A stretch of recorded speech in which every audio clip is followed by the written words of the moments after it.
राधे राधे। हम अपने आगे के सीटेड नोट्स डिस्कशन स्टार्ट करते हैं।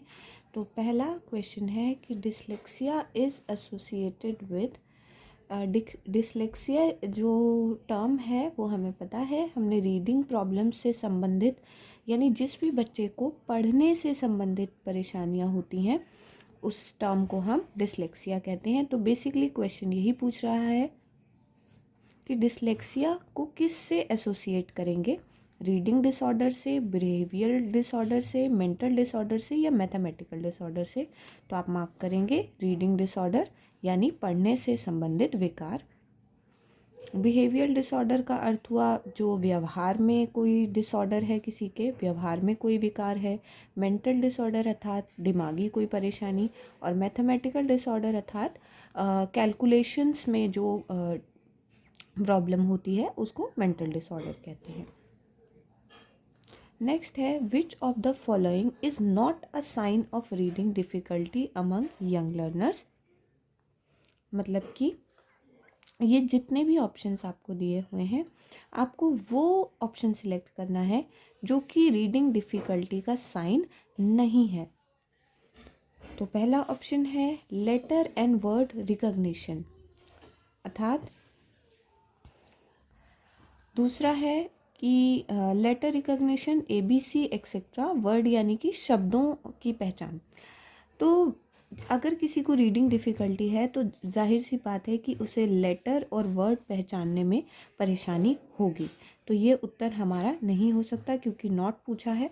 दूसरा है रीडिंग स्पीड एंड फ्लुएंसी, उसकी रीडिंग स्पीड और फ्लुएंसी अच्छी होगी, तो इसको हम बाद में देखें।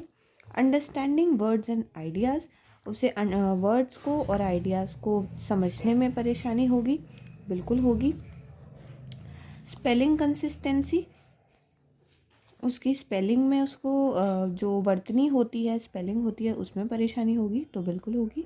उत्तर होगा यदि किसी की रीडिंग स्पीड है, आप ये पॉजिटिव वर्ड को देखिए, स्पीड वर्ड और फ्लुएंसी वर्ड, यानी कि फ्लुएंट है पढ़ने में, तेज़ी से पढ़ पा रहा है ना, और स्पीड भी अच्छी है। तो यदि अच्छा है तो ये कोई डिफ़िकल्टी की बात नहीं है, ये तो सही बात हुई। तो ये नॉट में आ जाएगा कि यह रीडिंग डिफ़िकल्टी का साइन नहीं है। आई होप आपको प्रश्न समझ में आया होगा। आप थोड़ा सा और भी वीडियोस हैं, आप उनसे भी गाइडेंस वैसे ले सकते हैं।